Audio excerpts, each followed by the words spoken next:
vi el atentado cometido ayer contra el semanario Charlie Hebdo por unos terroristas, de cuya filiación de momento no estamos seguros, pero sí estamos seguros de que se trata de un atentado contra la libertad de expresión y de camino contra la libertad de pensamiento, tratando de silenciar a un semanario en una sociedad democrática, un órgano de prensa crítico, terriblemente satírico, molestamente satírico, tiene todo el derecho a existir y a no ser agredido. Con lo cual nos sentimos desde la Real Sociedad Económica, y creo que todos ustedes, identificados con los de la gente del Charlie Hebdo, y lamentamos muchísimo la muerte de importantísimos dibujantes y el director, entre otros, junto por supuesto con los demás que han muerto ayer asesinados. Así que es un asunto triste y estamos de luto por eso. A continuación vamos a presentar este interesante libro que tiene un título de vibrante actualidad relacionado con las prospecciones petrolíferas. Ramón Moreno Castilla, a quien conozco desde hace mucho tiempo, es natural de La Gomera, ha estudiado en Tenerife, Madrid y Barcelona y ha desarrollado una gran actividad profesional. Como director de empresa ha trabajado en Iberia, en la Compañía Cervecera Canaria, ha dirigido compañías de diversos sectores, como en la construcción, transporte, turismo, servicios. Como broker internacional ha colaborado con importantes empresas como Banesto, Cepsa, Disan y otras. En el desempeño de esos trabajos ha adquirido gran experiencia en sectores estratégicos de la economía mundial, especialmente el del continente africano, el Magreb, sobre todo, Marruecos y África subsahariana. Asistente al primer seminario sobre la integración de Canarias en el mercado común, impartido por la Cátedra de Derecho Internacional de la Universidad de La Laguna, dirigida entonces por Antonio Pérez Boturier. Es máster en Derecho Marítimo y en Relaciones Internacionales y Cooperación, y ha participado como ponente en la conferencia Sur-Sur de Bancos Centrales, organizada por la UNCTAD, como observador invitado por la UNESCO en la conferencia de Budapest sobre perspectiva mundial para el siglo XXI, y en el seminario Canarias Siglo XXI y en otros eventos internacionales. El seminario Canarias Siglo XXI creo que se realizó en el 99, cerca de la supuesta fecha mágica del año 2000. Ha impartido conferencias y participado en debates, mesas redondas, etcétera, sobre derecho marítimo y todo lo relacionado con las aguas archipelágicas de Canarias, en diversos foros como la Universidad de La Laguna, el Club de Prensa Canaria, la Real Sociedad Económica Amigos del País. También ha sido ponente en el Congreso PIC 2000 con el ensayo Las aguas archipelágicas de Canarias en su desarrollo futuro, editado por el Cabildo de Gran Canaria. Ha escrito numerosos artículos sobre el particular publicados en el antiguo Diario de Las Palmas y La Provincia, siendo columnista durante 5 años en la desaparecida Gaceta de Canarias, que se distribuía conjuntamente con El Mundo. Durante 7 años fue asimismo columnista del periódico El Día, cosa que no le hace muy recomendado en la isla de Gran Canaria, pero aquí no participamos de localismos ni de provincianismos. Hasta la muerte de su editor, don José Rodríguez. A raíz de cesar en la colaboración con El Día, fue entrevistado por la revista internacional Atarayar, Entre dos orillas, que se edita en Madrid en versión impresa y online, y que está patrocinada por el Ministerio Español de Asuntos Exteriores y Cooperación y por diversos organismos de diplomacia pública como la Casa Árabe y otros. La publicación es un magazine internacional sobre España y el Magreb, exclusivo para líderes mediterráneos, que quiere ser un puente de comunicación, información y entendimiento entre Europa y África. A partir de ahí es firma consolidada en dicha revista, junto a acreditadas firmas del periodismo español e internacional, participando en la consolidación del proyecto en Canarias y en Marruecos. En la actualidad dirige un grupo de empresas de energías alternativas cuya principal actividad es la transferencia de tecnología a los países del área, contribuyendo a la internacionalización de las empresas canarias. Como consejero y accionista y director general de la Corporación Canaria para el Desarrollo y la Cooperación Internacional, presentó dicho holding ante el Banco Africano de Desarrollo en su sede de Abiyán, Costa del Marfil, recogiendo el reconocimiento de esa entidad financiera. Por lo demás, es un profundo conocedor de la realidad político-social, cultural y económica del archipiélago, a cuya defensa, para que Canarias ocupe el lugar que le corresponde, según sus propias palabras, en el mundo, ha dedicado parte de su vida. Así que a continuación tiene la palabra don Ramón Moreno.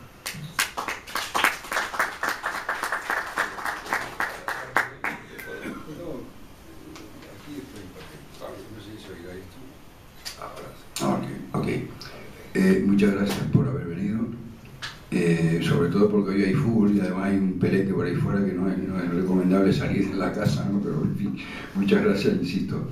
Bueno, para mí que siempre, antes que nada me uno naturalmente al rechazo y a la condena unánime que han hecho toda la sociedad sobre el execrable atentado a la revista, al medio de comunicación parisino, ¿no?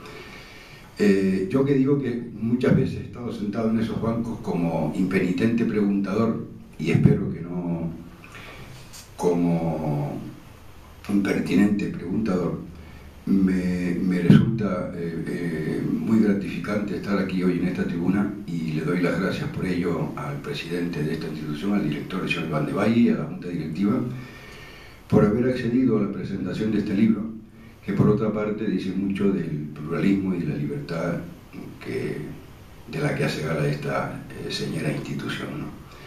Bueno, el libro, cuyo título creo que es bastante ilustrativo, ¿no? Canarias lo tiene crudo. Yo quise darle un pequeño toque de humor, si me permiten, de humor negro, nunca mejor dicho, porque el crudo es negro, ¿no? A este asunto de las prospecciones, que por otra parte es un tema controvertido, difícil. El libro realmente no es que sea una producción literaria propiamente dicho, es una recopilación de artículos periodísticos que yo he escrito durante tanto tiempo, un poco ensamblados en la línea de lo que significa abordar el derecho internacional marítimo, que es el tema que afecta obviamente al tema de las prospecciones petrolíferas en las supuestas aguas canarias.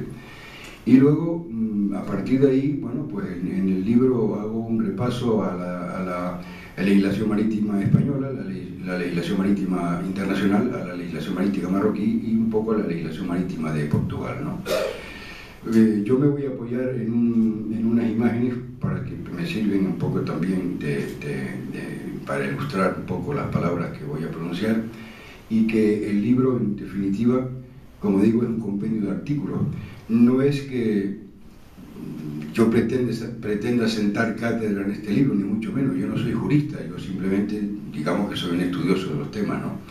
Por otro lado, según dice el señor Pérez, don Manuel Pérez Rodríguez, catedrático de Derecho Internacional Privado de la Universidad de Las Palmas, que ha tenido a bien prologar el libro, y digo que lo dice él, no lo digo yo. Las personas que lean el libro, que tengan a bien comprarlo naturalmente y que lo lean, o lo presten o lo que sea, según él dice que van a salir especialistas en derecho marítimo. Yo no sé, pero en fin, yo procuraré ser lo más breve posible, por si ustedes después quieren hacer alguna pregunta o algo. Voy a pasar aquí a la tribuna para hablar de...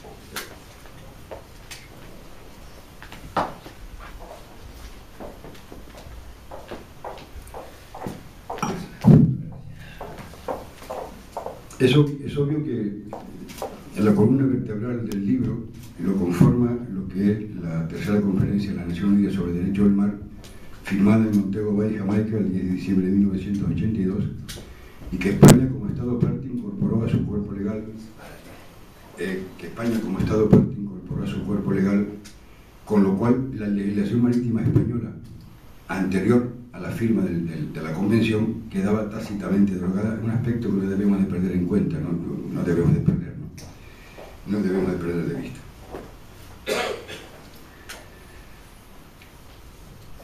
Aquí estamos viendo que los espacios marítimos que se consagraron en la tercera conferencia del mar, debo decir con antelación el importante aldabonazo que se dio a la legislación marítima internacional, la tercera conferencia de las Naciones Unidas sobre el derecho del mar, que tenía sus prolegómenos, o sus anteriores, en la conferencia de Ginebra de 1958 y 1960, que sirvieron de alguna forma de soporte a todo lo que se legisló sobre materia marítima en este aspecto, ¿no? Esta conferencia legisló un nuevo orden marítimo internacional, y es importante señalar que no solamente lo hizo para los países con mar, con litoral, sino a los países sin litoral, a los países ricos y a los países pobres, desarrollados y en vías de desarrollo. En este sentido, por ejemplo, hay un contencioso fantástico por la salida al mar de Bolivia, entre Bolivia y Chile, que es un tema que ahora sería prolijo enumerar, pero en fin. Como digo, la conferencia marcó absolutamente lo que eran los espacios marítimos, que en primer lugar, y a tenor de lo que se deslegisló en la Convención del 58 y de 1960 en Ginebra, se parte de lo que sería el mar territorial, que ustedes lo verán aquí a la izquierda, de 12 millas, de soberanía del Estado. A partir de esas 12 millas se marcan otras 12 millas más, que son la zona contigua, que no podrá llegar a más de 24 millas, contadas a partir de las líneas de base recta, desde donde se mide la anchura del mar territorial, donde el Estado ribereño tiene facultades para la represión del contrabando, tráfico de drogas, cuestiones fiscales, aduaneras, etcétera, etcétera. Y el gran logro de la Convención de Jamaica fue precisamente la institución de la zona económica exclusiva. La zona económica exclusiva tiene un antecedente que es el mar patrimonial de la doctrina latinoamericana, puesta de manifiesto en la Declaración de Chile de 1952 entre Perú, Chile y Ecuador, que establecieron que los países ribereños no solo tenían derecho a disfrutar de su propio territorio, sino a un espacio marítimo que fuera más allá de las aguas jurisdiccionales, en este caso las aguas marítimas, el mar territorial de los estados, y establecieron una dimensión de 200 millas. ¿Y por qué 200 millas de la zona económica exclusiva? Pues precisamente para hacerla coincidir con las 200 millas de la plataforma continental que ustedes están viendo aquí también. La plataforma continental, perdóname que aquí me he apoyado y he hecho un desastre aquí, perdón. Sí, ok, vale, perdón. Bien, la plataforma continental, como digo, ya venía señalada en los convenios de Ginebra del 58 y del 60, pero el gran problema que se planteó en la Convención de Ginebra del año 60 fue que no se establecieron los límites exactos. Fue la Convención de Jamaica la que estableció los límites exactos de 200 millas para la plataforma continental y obviamente para la zona económica exclusiva, que es la columna de agua suprayacente a esa plataforma continental. Es importante señalar que la plataforma continental es la prolongación submarina de la costa de los estados hasta la distancia de estas 200 millas, con la particularidad que según la parte sexta del convenio del mar de Managua de la conferencia, en el artículo 76 se establece que los estados ribereños podrán ampliar la plataforma continental en el supuesto que no hubieran estados que se hubieran perjudicado 150 millas más de las 200 establecidas, con lo cual los estados que no tengan enfrente otro estado con aguas adyacentes u opuestas, obviamente pueden atribuirse a esa facultad, ¿no? Estos serían un poco los espacios marítimos. Es conveniente e importante también decir que la Convención de Jamaica, que consta de 320 artículos divididos en 17 partes principales y 9 anexos técnicos, se le llamó en su día, por todo lo que legisló y todo lo que supuso para un nuevo orden marítimo internacional, la Constitución de los Océanos. Lo digo para los constitucionalistas, que siempre es importante tener a mano un texto de esta naturaleza, ¿no?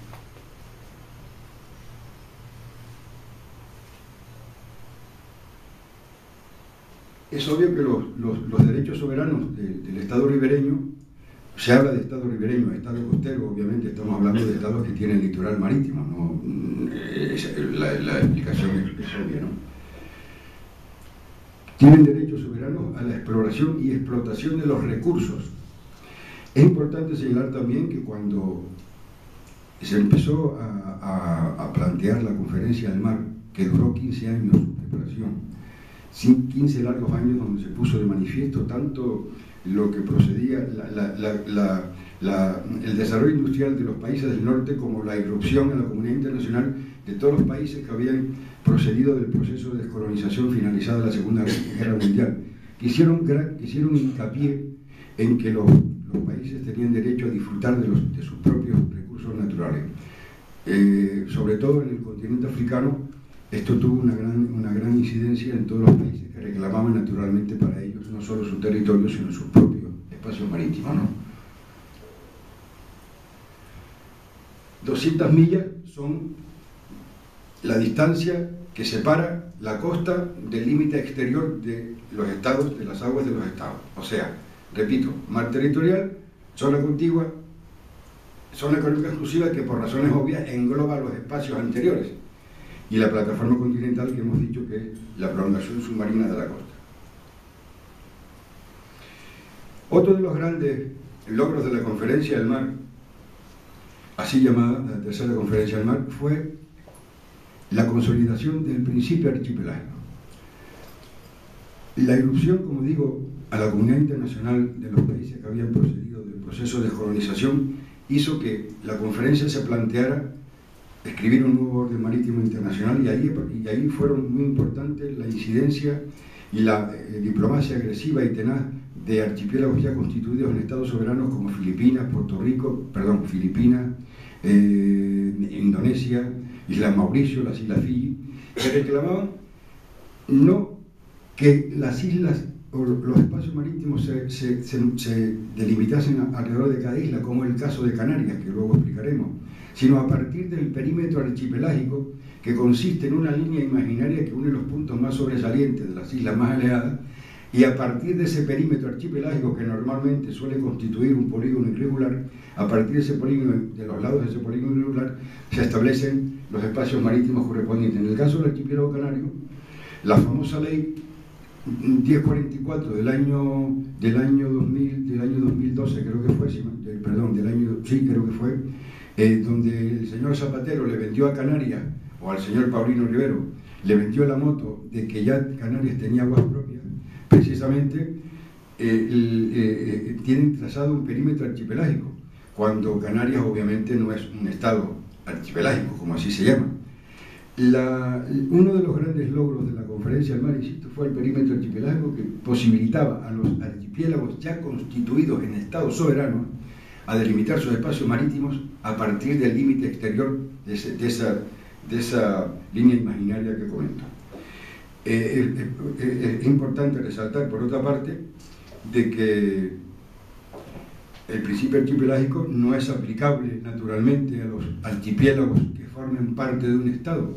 Lo que se ha dado en llamar en algunos analistas o algunos comentaristas, algunos expertos españoles, en estados mixtos. Yo debo decir que con el derecho internacional marítimo en la mano y con el derecho internacional en general en la mano, el único archipiélago que convierte a España en estado mixto es Baleares, que sí está situado, como es condición sine qua non, en el mismo continente y en el mismo mar que la nación a la cual pertenece. Canarias, como todos sabemos, pese a la españolidad de la que se hace gala habitualmente, es un territorio de ultramar. Canarias no está situada naturalmente en Europa, está en África. Obviamente políticamente somos España, políticamente somos Europa, pero Canarias está en África. Quiere decir que desde el punto de vista de la concepción de archipelágica, Canarias no forma parte, no es un archipiélago de Estado, tampoco es obviamente un archipiélago-Estado o un Estado archipelágico. Entonces, ¿qué es Canarias? La pregunta la dejo ahí.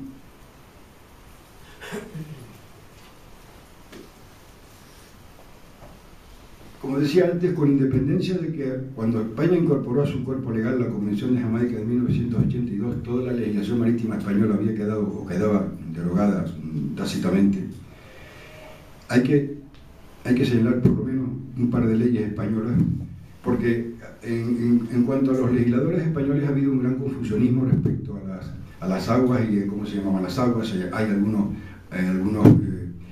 juristas que la llamaban mar litoral, otros que la llamaban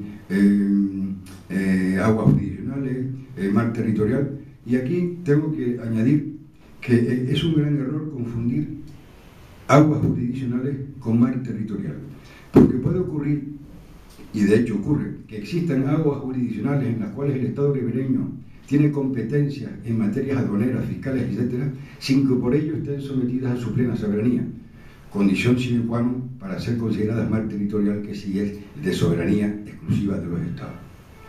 Otra ley que es polémica y en la que se basa todas las leyes españolas, inclusive los famosos permisos a Repsol del año 2000 en primera instancia y luego refrendados por el gobierno de Zapatero y últimamente por el gobierno del PP del señor Rajoy, es que la dichosa ley 15/78 de 20 de febrero, que consta de 5 artículos y 2 disposiciones finales, donde se pretendía de forma subrepticia aplicarle a Baleares y Canarias el principio archipelágico, viendo lo que se estaba cociendo en el seno de la tercera conferencia, al día de hoy, que se sepa, no está desarrollada.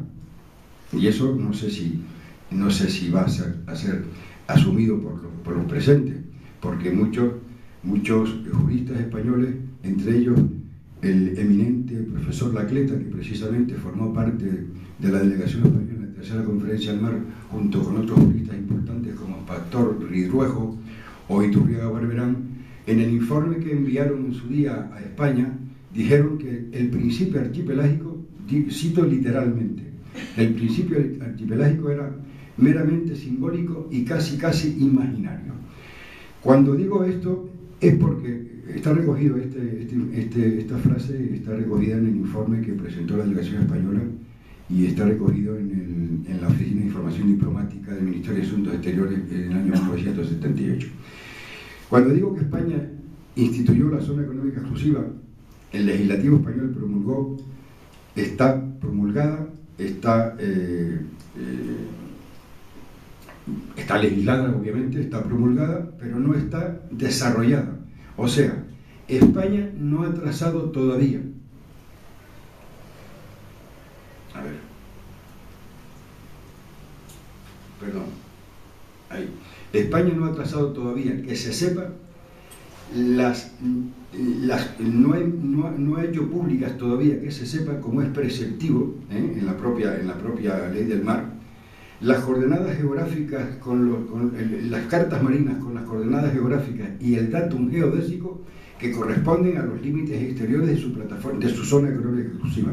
Ni ha enviado cartas al secretario general de la ONU para su publicación a nivel internacional de esa zona económica exclusiva. O sea, podemos decir que en pura praxis de derecho internacional, la ley española 15/78 de 20 de febrero sobre zona económica exclusiva española no existe jurídicamente. Y eso es así. Esas serían las dos leyes más importantes que, como digo, quedaron tácitamente derogadas cuando España incorporó a su cuerpo legal la Convención de Jamaica de 1982. Estos serían en función de la categoría de Canarias, que no es un estado archipelágico ni es un archipiélago de estado, las aguas que le corresponden o la delimitación de que correspondería a cada isla. Como vemos, la isla de Lanzarote y Fuerteventura van en un solo cuerpo, por así llamarlo. La isla de Lanzarote, perdón, la isla de Gran Canaria tiene sus 12 millas alrededor de cada isla, y La Gomera van unidas a Tenerife, porque La Gomera, en tanto que es una isla más redonda, de donde yo soy natural, por cierto, no tiene líneas de base recta, con lo cual se le incluyó a Tenerife. Quiere decir que las aguas canarias solamente se circunscriben pura y exclusivamente a 12 millas de mar territorial de soberanía política española, y el resto de las aguas que circundan el archipiélago son aguas internacionales desde el punto de vista de la libertad de navegación por el derecho de paso inocente aplicable a los estrechos, y el resto de los espacios marítimos corresponden a la zona económica exclusiva de Marruecos, instituida en el año 1981, o sea, 3 años más tarde que la promulgación de la zona económica exclusiva española, que fue en el año 78, como acabamos de ver. Estas serían las coordenadas, las coordenadas geográficas de los planos, del mapa que hemos visto hace un momento.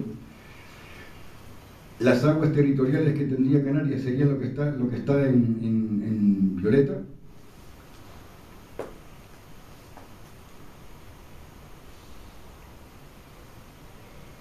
Y este es el perímetro archipelágico aplicado a Canarias, si Canarias fuera un estado archipelágico.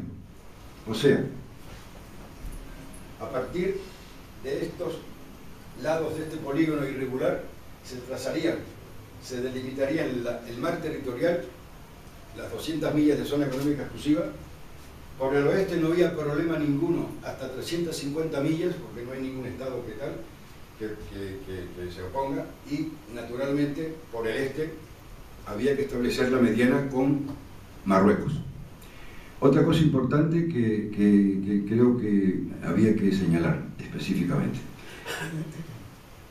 la supuesta mediana que en un momento pretendió establecer España en el año 2000, aprovechando el subterfugio de la entrada en vigor del reglamento comunitario para la localización de buques pesqueros vía satélite, cuyas coordenadas geográficas en aquel momento fue enviada por el entonces ministro de Agricultura y Pesca del gobierno del PP, el señor Arias Cañete, hoy eurodiputado, fue rechazada de plano por el gobierno de Marruecos porque no se ajustaba a derecho. Lo digo como dato ilustrativo, ¿no?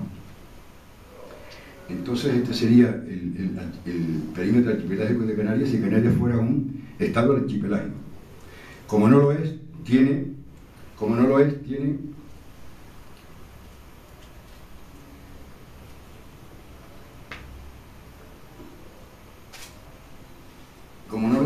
las aguas estas. A ver, porque estoy...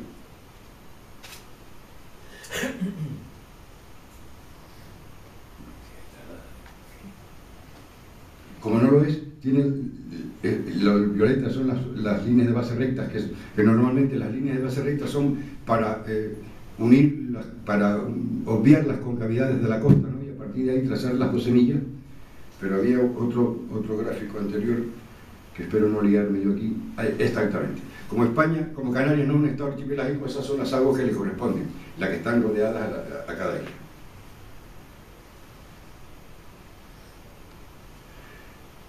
Si Canarias fuera un estado archipelágico, todo esto que se ve aquí sería la zona económica exclusiva de Canarias, de 200 millas a partir del límite exterior del polígono perimetral este, y la mediana con Marruecos, que se establecería a partir de las conversaciones que se tuvieran al respecto. Es conveniente decir que a esos espacios terrestres y marítimos se le corresponde un espacio aéreo de igual dimensión, ¿no?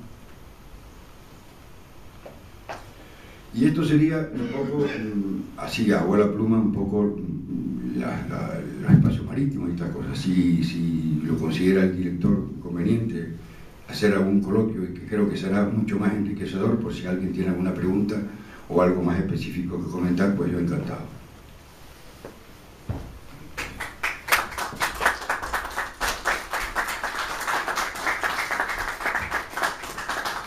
Siempre ha sido, gracias Ramón, siempre ha sido un tema controvertido lo de las aguas territoriales de Canarias, y el deslinde con Marruecos está presente ante multitud de problemas.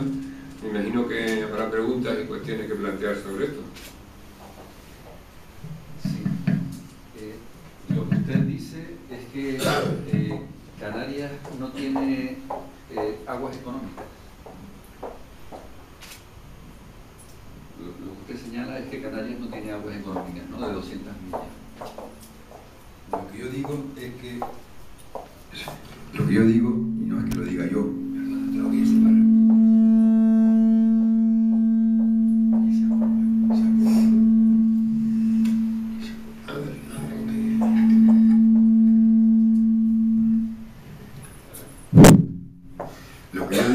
Lo que yo digo, y no es que lo diga yo, lo dice el derecho internacional marítimo, Canarias no tiene zona económica exclusiva, evidentemente.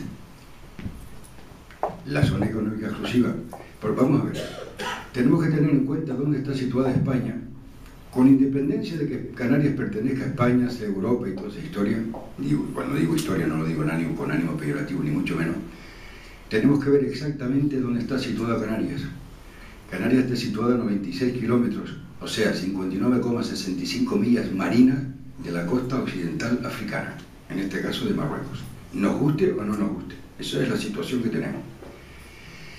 Situación geográfica que, por otra parte, ha tenido o tuvo gran incidencia en el proceso descolonizador precisamente de los países que eran colonias europeas, sobre todo en África. Ya saben ustedes que a partir del Tratado de Berlín de 1884, África con Cartabón y una regla se repartió África, y los países que accedieron a la independencia a partir de la finalización de la Segunda Guerra Mundial reclamaron todos sus derechos sobre sus aguas, sus territorios, etcétera, etcétera.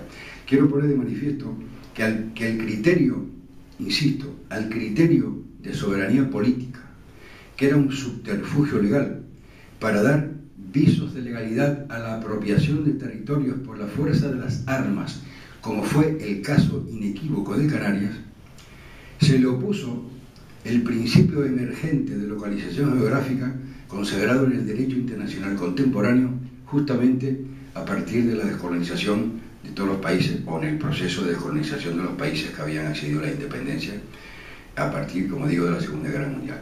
Eso es fundamental. Canarias no tiene zona económica exclusiva por razones obvias. O sea, la zona económica exclusiva española, aparte de no estar desarrollada, como he dicho antes, no llega a Canarias.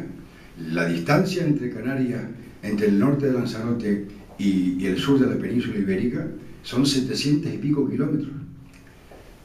1.400 kilómetros, que son 700 y pico millas. O sea, sobrepasa el límite exterior de las 200 millas. Vamos a ver.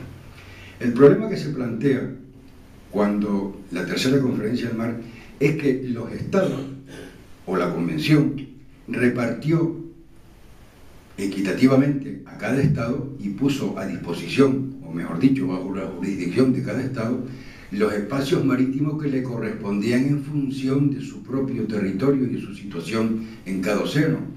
Supongamos, por ejemplo, que España mantuviera todavía Filipinas, Puerto Rico, la isla de Guam, que por cierto vendió a los Estados Unidos por 20 millones de dólares de la época, Tratado de París de 1898, lo que propició la independencia de Cuba, por cierto, y tuviera también Guinea Ecuatorial y el Sahara. ¿Podría ampliar España su zona económica exclusiva, o mejor dicho, diciendo que esos territorios eran españoles, podían tener zonas económicas exclusivas en todos esos territorios? ¿Para qué se celebró entonces la tercera conferencia de las Naciones Unidas sobre el Derecho del Mar? Es de cajón, si me permiten la expresión coloquial, ¿no? Y ocurre lo tanto, y termino, perdón, y ocurre otro tanto con la plataforma continental. La plataforma continental española es muy pequeña, es exigua, diría yo. Solamente en la zona placerada de Levante llega a 50, 60 millas, y luego en el saco gaditano, donde ahora nos sitúan, porque antes nos situaban debajo de Baleares y ahora nos sitúan en el Golfo de Cádiz, que son unas 30 y pico millas. Esas son las aguas españolas, las aguas que corresponden a España como Estado continental. Otra cosa es que se pretenda tener ampliaciones de espacios marítimos en otros continentes. No sé si eso contesta a su pregunta. Vale. Entonces, el Sáhara Occidental, el antiguo Sáhara Occidental español, parece ser que la ONU no reconoce la soberanía de Marruecos sobre las aguas. Significa de que las 200 millas esas de aguas económicas del Sáhara Occidental, donde parte de las Islas Canarias están integradas, no hay un control de Marruecos sobre esas aguas económicas internacionales. Si no las tiene España, tampoco las tiene Marruecos, ¿no? Bueno, vamos a ver, no, es que el problema que se plantea aquí es que Marruecos, como ya dije antes, en el año 1981 promulgó y delimitó su zona económica exclusiva de 200 millas. Y, excepto las islas de La Palma y El Hierro, Todo el archipiélago canario está dentro de la zona económica exclusiva de Marruecos, nos guste o no nos guste. Eso en primer lugar. En segundo lugar, bueno, yo no voy a plantear aquí el contencioso histórico que existe entre Marruecos y Argelia a propósito del Sáhara, y que es lo que está gravitando en ese problema, ¿no? Yo sí quiero recordar a un ilustre miembro de esta casa, que es el señor Felipe Baeza, que escribió un magnífico libro, por cierto, un gran jurista por otra parte, a quien yo considero mi maestro, que decía que precisamente, hablando a propósito de este tema que usted comenta, de que cuando España abandonó el Sáhara, dejó a Canarias inmersa un poco como región frontera, y todo aquel mar interior en el que Canarias faenaba sin ningún tipo de problema, se vio obviamente violentado, porque claro, España abandonó el Sáhara con el famoso acuerdo tripartito que no le daba la soberanía marroquí a Marruecos, le daba la administración junto con Mauritania, como ustedes saben muy bien. El que Marruecos considere que el Sáhara son sus provincias del sur, bueno, pues mire usted, ahí está la ONU, que dice que sí, que la resolución 1514-15 hay que aplicarla al Sáhara, que el pueblo saharaui tiene derecho a la autodeterminación, pero por otro lado están los Estados Unidos y está Francia, que están de acuerdo absolutamente en que la propuesta que ha hecho Marruecos para el Sáhara, de una autonomía, de una amplia autonomía, como por ejemplo la del artículo 151 del proceso autonómico español, que a Canarias no se le aplicó, quiero recordarlo, sino que se nos metió de cabeza por el 149, ante el temor al resultado del referéndum que implicaba la vía del artículo 151, ¿no? Que todo hay que decirlo. Y eso es un poco la situación. Marruecos ha dado permisos de perforación en las aguas, de yacimiento offshore en lo que es las aguas próximas a Canarias, frente a lo que sería el Sáhara, que insisto que para ellos no es el Sáhara, es su provincia del sur. Esa es la realidad. No sé si contestas de eso también a su pregunta. Pero parece ser que la ONU no reconoce a Marruecos como potencia administradora de las aguas económicas del Sáhara Occidental, con lo cual no tendría soberanía sobre las aguas de parte de Canarias, ¿no? Bueno, lo que está claro que, vamos a ver, tenga Marruecos la soberanía de las aguas o no tenga Marruecos la soberanía de las aguas, lo que está claro es que la zona económica exclusiva de Marruecos incluye el archipiélago canario excepto La Palma de Hierro, y eso es un hecho evidente, que no se puede discutir. Y la única forma de que Canarias pueda establecer, o mejor dicho, la única forma de que se pueda establecer con el derecho internacional marítimo en la mano, insisto, la mediana con Marruecos, sería desde un estado archipelágico canario, no de otra forma.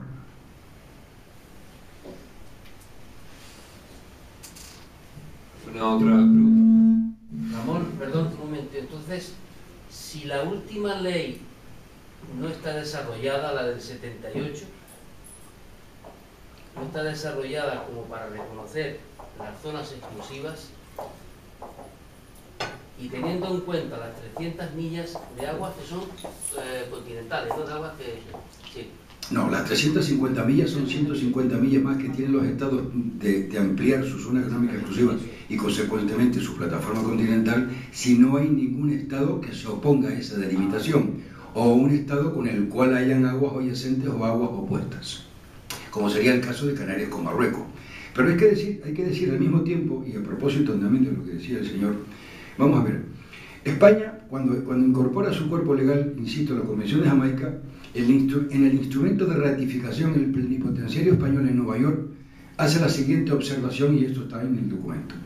España se retrotrae al artículo 10 del Tratado de Utrecht, de 13 de julio de 1713, suscrito entre las coronas de España y Gran Bretaña, alegando que Gibraltar es una colonia y que por tanto no le es de aplicación la Convención de Jamaica, dado que está inmersa en un proceso de descolonización.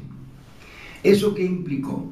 Implicó que Marruecos y España tienen un contencioso, otro más, a la hora de delimitar sus espacios marítimos en el estrecho, que no es lo mismo que delimitar los espacios marítimos de España en la fachada atlántica, teniendo en cuenta que Canarias formará parte de España en tanto que comunidad autónoma y región ultraperiférica de la Unión Europea, pero si ustedes se dan cuenta, la propia denominación de región ultraperiférica nos está considerando territorio de ultramar, igual que los territorios TUN franceses, Martinica, Guadalupe, Reunión y Guayana Francesa. Y esa es la realidad. No sé si contesto eso. Sí, la pregunta venía en esa... Porque entonces, ¿qué criterio se aplica para las prospecciones petrolíferas en cuanto a la consideración de esas aguas? Vamos a ver. España concedió a Repsol unos permisos para hacer prospecciones en lo que se consideran aguas españolas, aguas canarias y por tanto españolas. Dice el documento, es la argumentación que se esgrime a la hora de justificar esas autorizaciones. Eso no se sostiene con el derecho internacional marítimo en la mano. ¿Por qué, dirán ustedes, o se preguntarán ustedes a lo mejor, y por qué Marruecos no ha protestado si España no solamente ha situado un barco de bandera de conveniencia, por cierto, de las Islas Salomón, y con un perímetro de exclusión marítima donde hay una fragata o un barco como el Rayo, creo que se llama, que fue con el que tuvo el incidente con las lanchas estas odias de Greenpeace? ¿Por qué Marruecos no ha protestado? Bueno, pues yo lo comento también en el libro, puede ocurrir, y no sería nada extraño, que Marruecos y España, en aras de los famosos y recurrentes intereses de Estado, hayan hecho algún pacto, pues ponte ahí a ver qué pasa, vamos a ver si hay petróleo o no hay petróleo, ya veremos a ver qué ocurre, pero esa es la realidad.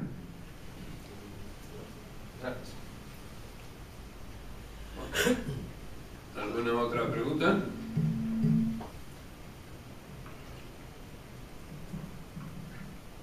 Pues... Ha sido un placer, muchas gracias por haber venido y espero que mis palabras hayan clarificado el panorama. En todo caso, y es lógico que lo diga, si no lo tienen muy claro, en el libro está clarísimo.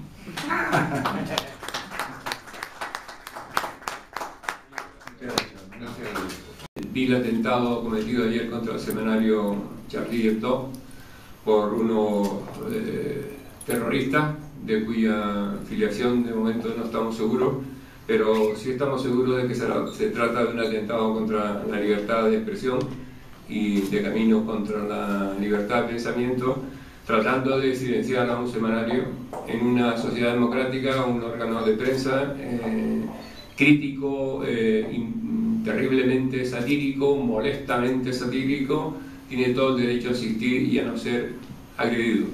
Con lo cual nos sentimos desde la Real Sociedad Económica, y creo que todos ustedes, identificados con los de la gente del Charlie Hebdo, y lamentamos muchísimo la muerte de importantísimos dibujantes y el director, entre otros, junto por supuesto con los demás que han muerto ayer asesinados. Así que es un asunto triste y estamos de luto por eso.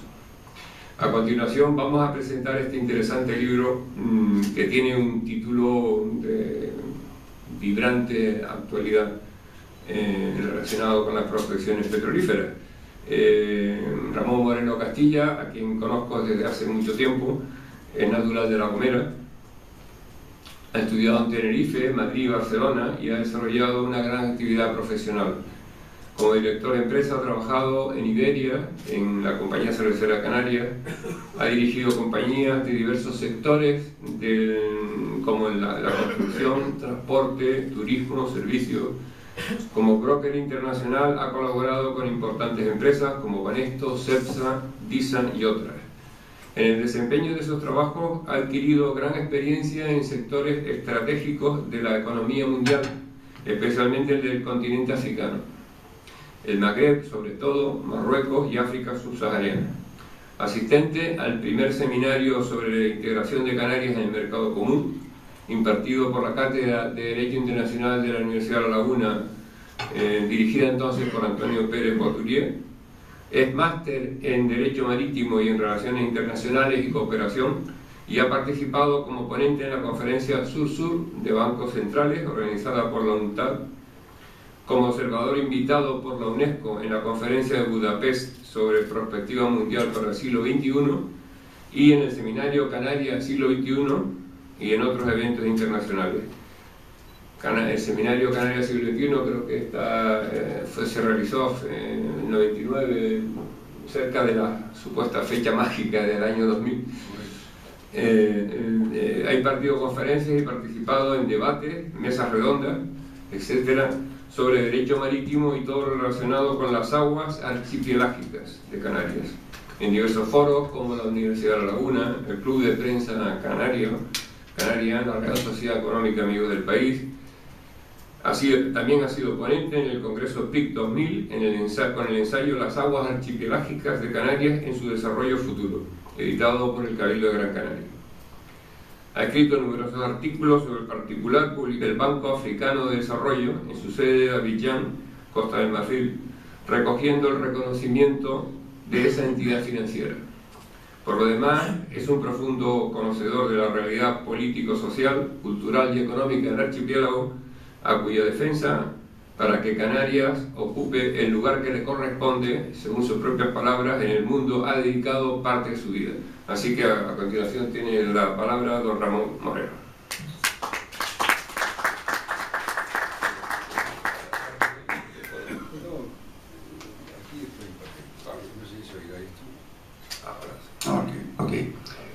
Muchas gracias por haber venido, sobre todo porque hoy hay fútbol y además hay un pelete por ahí fuera que no es recomendable salir de la casa, ¿no? Pero en fin, muchas gracias, insisto. Bueno, para mí que siempre, antes que nada me uno naturalmente al rechazo y a la condena unánime que han hecho toda la sociedad sobre el execrable atentado a la revista, al medio de comunicación parisino, ¿no? Yo que digo que muchas veces he estado sentado en esos bancos como impenitente preguntador, y espero que no como impertinente preguntador, me resulta muy gratificante estar aquí hoy en esta tribuna, y le doy las gracias por ello al presidente de esta institución, al director, el señor Van de Valle, y a la Junta Directiva, por haber accedido a la presentación de este libro, que por otra parte dice mucho del pluralismo y de la libertad de la que hace gala esta señera institución, ¿no? Bueno, el libro, cuyo título creo que es bastante ilustrativo, ¿no? Canarias lo tiene crudo. Yo quise darle un pequeño toque de humor, si me permiten, de humor negro, nunca mejor dicho, porque el crudo es negro, ¿no? A este asunto de las prospecciones, que por otra parte es un tema controvertido, difícil. El libro realmente no es que sea una producción literaria propiamente dicho, es una recopilación de artículos periodísticos que yo he escrito durante tanto tiempo, un poco ensamblados en la línea de lo que significa abordar el derecho internacional marítimo, que es el tema que afecta obviamente al tema de las prospecciones petrolíferas en las supuestas aguas canarias. Y luego, a partir de ahí, bueno, pues en el libro hago un repaso a la legislación marítima española, la legislación marítima internacional, a la legislación marítima marroquí y un poco a la legislación marítima de Portugal, ¿no? Yo me voy a apoyar en unas imágenes para que me sirven un poco también para ilustrar un poco las palabras que voy a pronunciar, y que el libro, en definitiva, como digo, es un compendio de artículos. No es que yo pretenda sentar cátedra en este libro, ni mucho menos. Yo no soy jurista, yo simplemente, digamos que soy un estudioso de los temas, ¿no? Por otro lado, según dice el señor Pérez, don Manuel Pérez Rodríguez, catedrático de Derecho Internacional Privado de la Universidad de Las Palmas, que ha tenido a bien. Publicados en el antiguo Diario de Las Palmas y la provincia, siendo columnista durante 5 años de la desaparecida Gaceta de Canarias, que se distribuía conjuntamente con El Mundo. Durante 7 años fue asimismo columnista del periódico El Día, cosa que no le hace muy recomendado en la isla de Gran Canaria, pero aquí no participamos de localismos ni de provincianismos. Hasta la muerte de su editor, don José Rodríguez. A raíz de cesar en la colaboración con El Día, fue entrevistado por la revista internacional Atarayar Entre Dos Orillas, que se edita en Madrid en versión impresa y online y que está patrocinada por el Ministerio Español de Asuntos Exteriores y Cooperación y por diversos organismos de diplomacia pública como la Casa Árabe y otros. La publicación es un magazine internacional sobre España y el Magreb, exclusivo para líderes mediterráneos, que quiere ser un puente de comunicación, información y entendimiento entre Europa y África. A partir de ahí es firma consolidada en dicha revista, junto a acreditadas firmas del periodismo español e internacional, participando en la consolidación del proyecto en Canarias y en Marruecos. En la actualidad dirige un grupo de empresas de energías alternativas cuya principal actividad es la transferencia de tecnología a los países del área, contribuyendo a la internacionalización de las empresas canarias. Como consejero y accionista y director general de la Corporación Canaria para el Desarrollo y la Cooperación Internacional, presentó dicho holding ante